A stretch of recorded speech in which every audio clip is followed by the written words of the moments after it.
नमस्कार, आप देख रहे हो हम टीवी भारत। अयोध्या में सिर्फ दीप नहीं जलाए जा रहे हैं, श्री राम के स्वागत की तैयारी है। शास्त्रों के अनुसार आज के दिन प्रभु श्री राम लंका विजय के बाद पुष्पक विमान से अयोध्या लौटे थे और उसी ऐतिहासिक क्षण को आज फिर से जीवंत किया गया है। राम की पेड़ी पर बनारस के कारीगरों द्वारा विशेष तकनीक से बनाया गया पुष्पक विमान का प्रतीक आज राम की पेड़ी पर लोगों के आकर्षण का केंद्र बना हुआ है। हजारों श्रद्धालु इस दृश्य को देखकर भाव विभोर हो रहे हैं और इससे ऐतिहासिक दीपोत्सव में एक और विशेष क्षण आने वाला है। मुख्यमंत्री योगी आदित्यनाथ अब से कुछ ही देर में प्रभु श्री राम का स्वागत करेंगे। विशेष रथ पर प्रभु श्री राम विराजमान होंगे और मुख्यमंत्री योगी आदित्यनाथ सारथी की भूमिका पर नजर आएंगे। रामकथा पर्व तक रथ खींचकर सीएम योगी इस दिव्य यात्रा का नेतृत्व करेंगे, ठीक वैसे ही जैसे युगों पहले भारत ने प्रभु श्री राम का स्वागत किया था। अयोध्या आज केवल रोशनी से नहीं बल्कि श्रद्धा और संस्कृति की लोह में जगमग हो रही है। प्रभु श्री राम के स्वागत में आस्था का दीप, संस्कृति की ज्योति और एक भव्य दृश्य पूरी दुनिया देख रही है।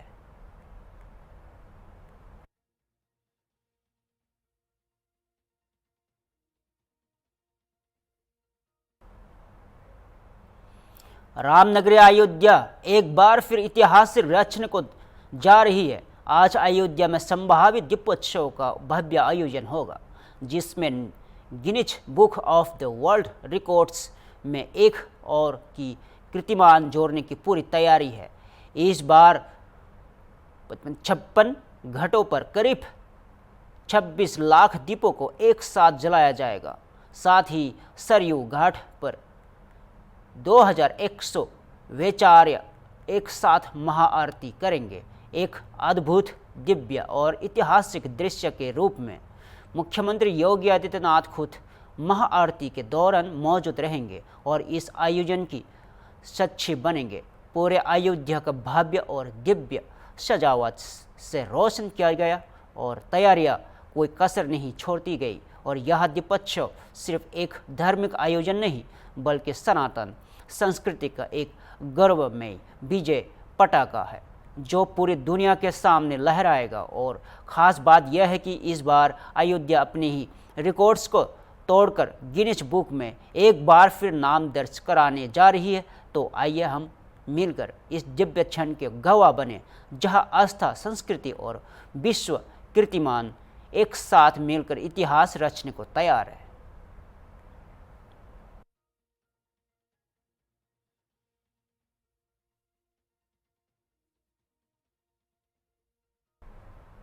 समाजवादी पार्टी अध्यक्ष अखिलेश यादव एक बार फिर अपने बयान को लेकर विवादों में गिर गए हैं और दिवाली और क्रिसमस की तुलना करते हुए उन्होंने हाल ही में रोशनी के सस्टेनेबल और इस्तेमाल पर जोर दिया था। लेकिन अब इस बयान को लेकर बीजेपी और विश्व हिंदू परिषद के नेताओं ने कड़ी आपत्ति जताई है।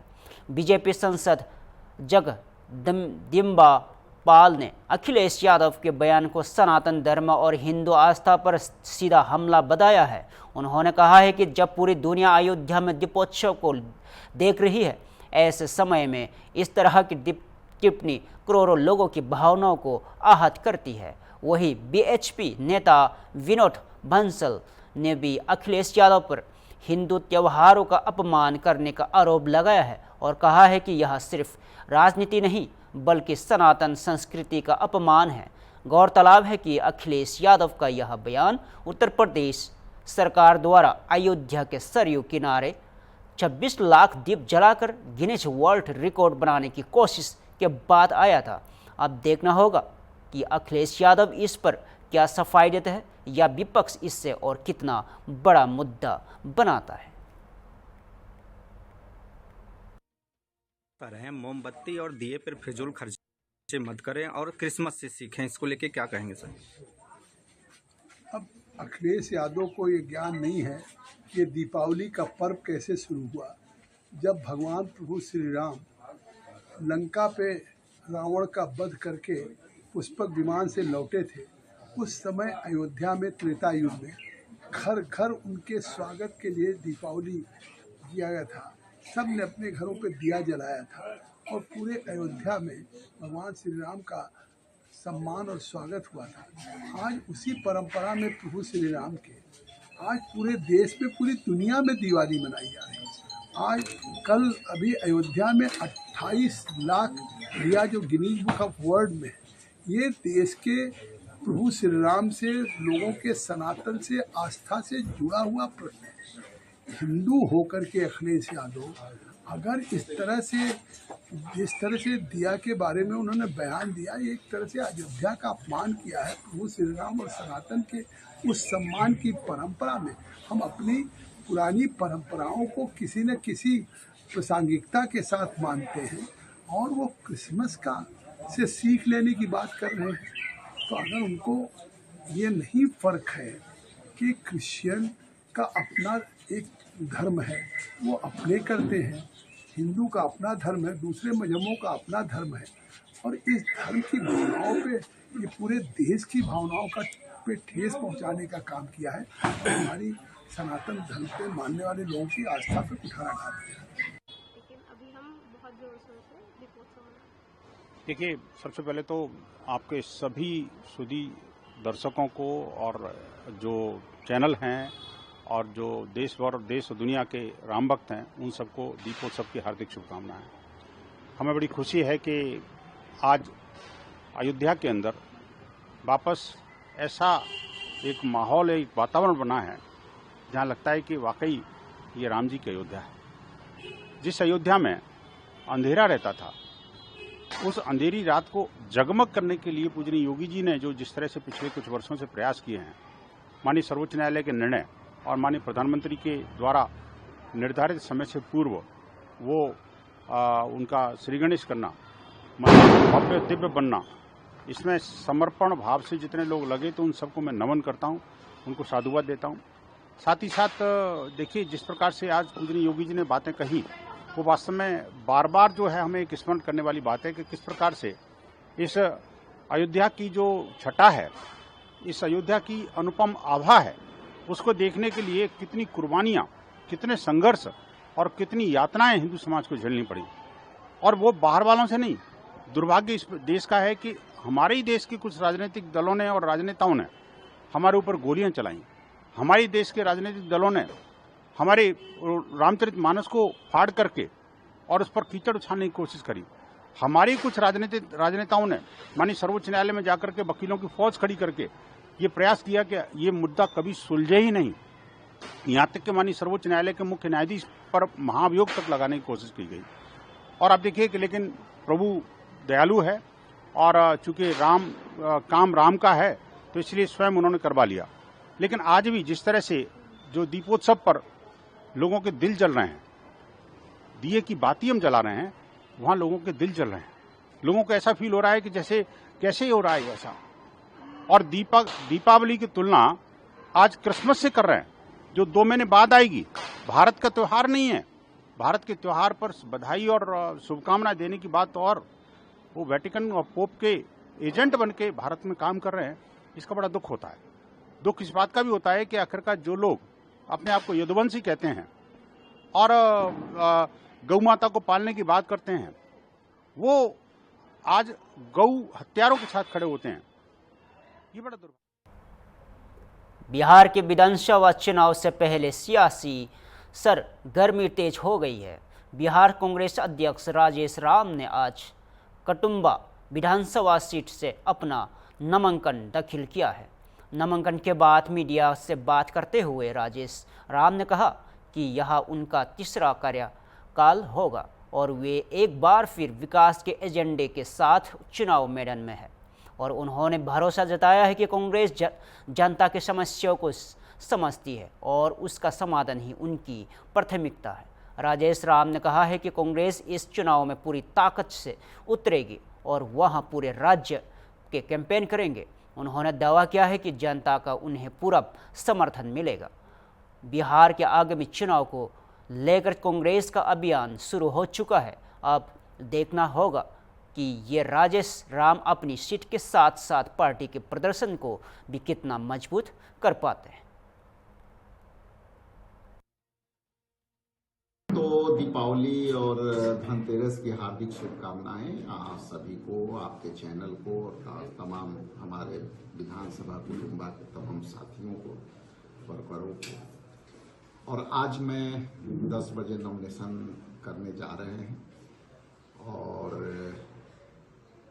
ये मेरा तीसरा टर्म के लिए नॉमिनेशन होगा और हम अपने नेता राहुल गांधी जी, खड़गे जी, केसी जी, कृष्णा लवरू जी के कुशल नेतृत्व में हम अपने विधानसभा कुटुंबा के लिए नॉमिनेशन भरने जा रहे हैं। आने वाला समय जिस तरह से हम अपनी विधानसभा में विकास के विश्वास के साथ जो कार्य का निष्पादन किया है, उसी मुद्दे पर हम पुनः चुनाव मैदान में जा रहे हैं।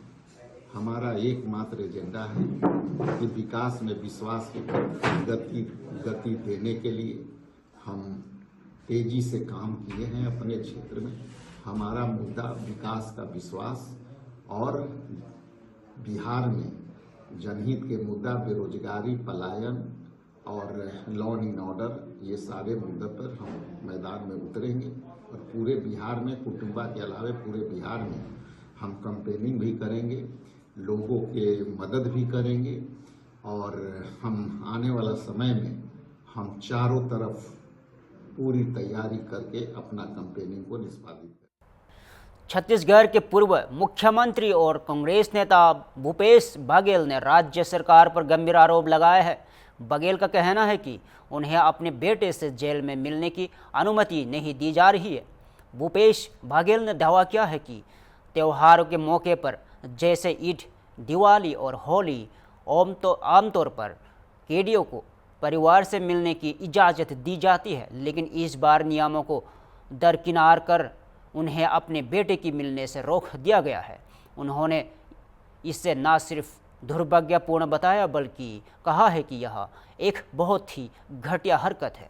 भूपेश बघेल ने यह भी आरोप लगाया है कि अन्य कैदियों के परिवारों को भी इसी तरह मुलाकात से रोका गया और उन्हें सवाल उठाया गया है कि क्या अब जेलों में भी राजनीति और भेदभाव किया जाएगा।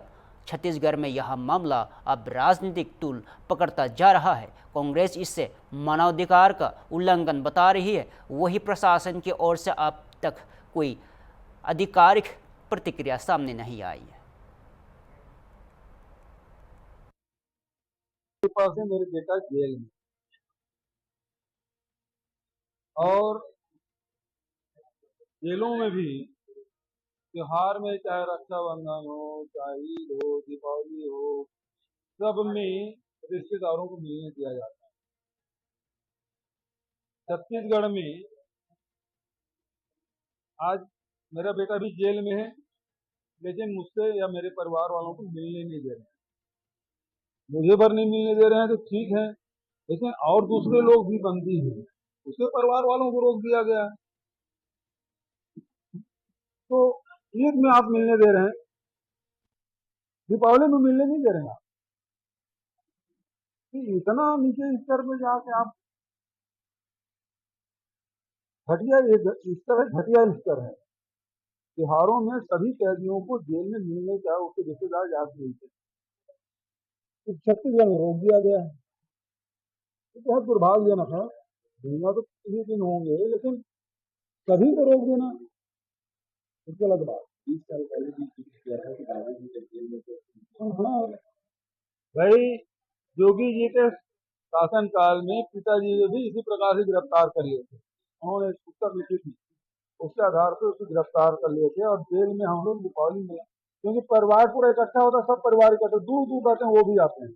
पिताजी जेल में थे तो पूरे हम लोग परिवार थे, जेल में गए थे और उससे मिले। और अभी मोदी जी की सरकार है, मोदी जी की कृपा से मेरा बेटा जेल में।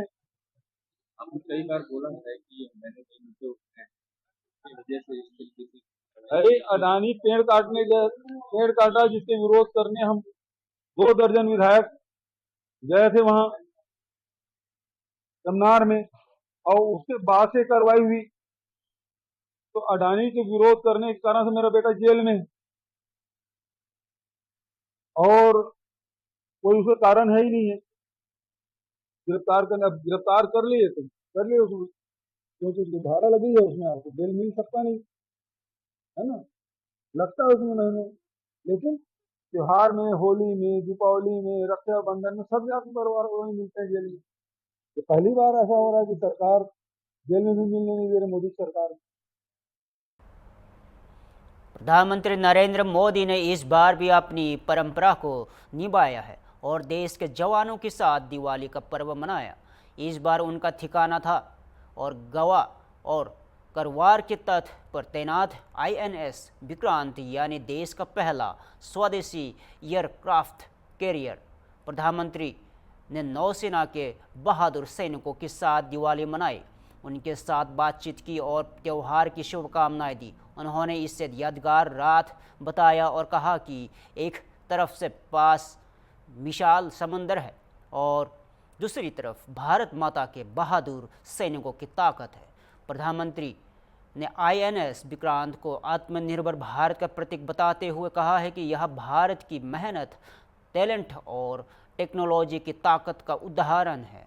प्रधानमंत्री ने ऑपरेशन सिंदूर में नौसेना की भूमिका को याद करते हुए कहा है कि एक सैनिक का जोश शब्दों से परे होता है, और उन्होंने यहाँ भी याद दिलाया कि जब भारत को INS विक्रांत मिला, उसी दिन नौसेना ने छत्रपति शिवाजी महाराज से प्रेरित ध्वज निशान को भी अपनाया था। और प्रधानमंत्री का यह अंदाज सिर्फ एक रस्म नहीं, बल्कि देश की सेना के प्रति सम्मान और सैनिकों के बलिदान को नमन है। हर साल की तरह इस साल भी दिवाली उनके लिए देश के रक्षकों के साथ रही। ये दिन अद्भुत है, ये क्षण यादगार है, ये दृश्य अद्भुत है। आज मेरे एक और अथाह समंदर है, तो दूसरी ओर मां भारती के वीर सिपाहियों का अथाह सामर्थ्य है। आज मेरे एक और अनंत क्षितिज है, अनंत आकाश है, तो दूसरी ओर अनंत शक्तियों को समेटे ये विशाल विराट INS विक्रांत है। समंदर के पानी पर सूर्य की किरणों की ये चमक एक तरह से वीर जवानों द्वारा जलाए दीपावली के दिए हैं।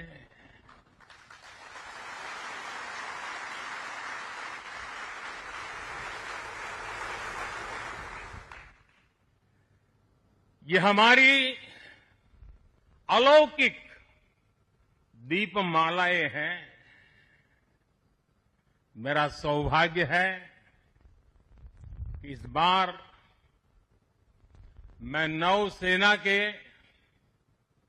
आप सब वीर जवानों के बीच ये दिवाली का पावन पर्व मना रहा हूं। का ये दिन अद्भुत है, ये क्षण यादगार है, ये दृश्य अद्भुत है। आज मेरे एक और अथाह समंदर है,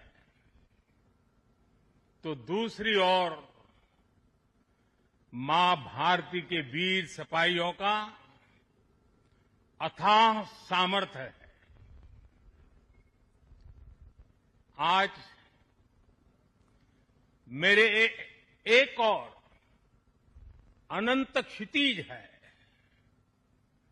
अनंत आकाश है, तो दूसरी ओर अनंत शक्तियों को समेटे ये विशाल विराट आईएनएस विक्रांत है। समंदर के पानी पर सूर्य की किरणों की ये चमक एक तरह से वीर जवानों द्वारा जलाए दीपावली के दिए हैं।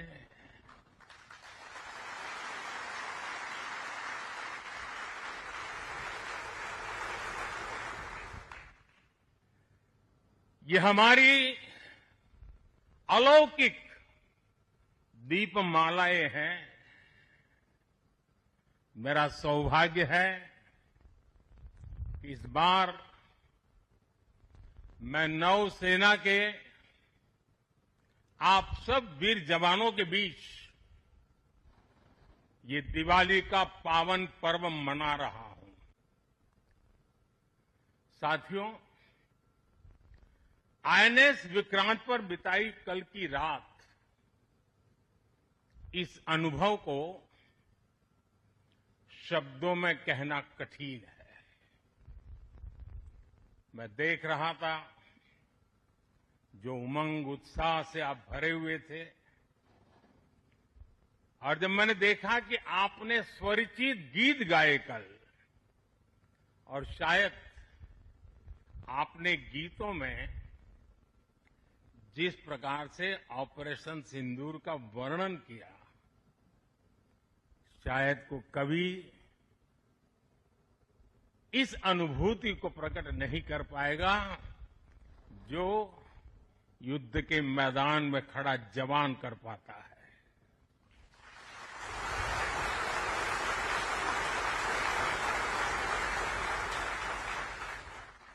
साथियों, जब मुझे याद है जब फिलहाल के लिए इतना ही। ऐसा ही ताज़ा खबर ले देखते रहो हम टीवी भारत।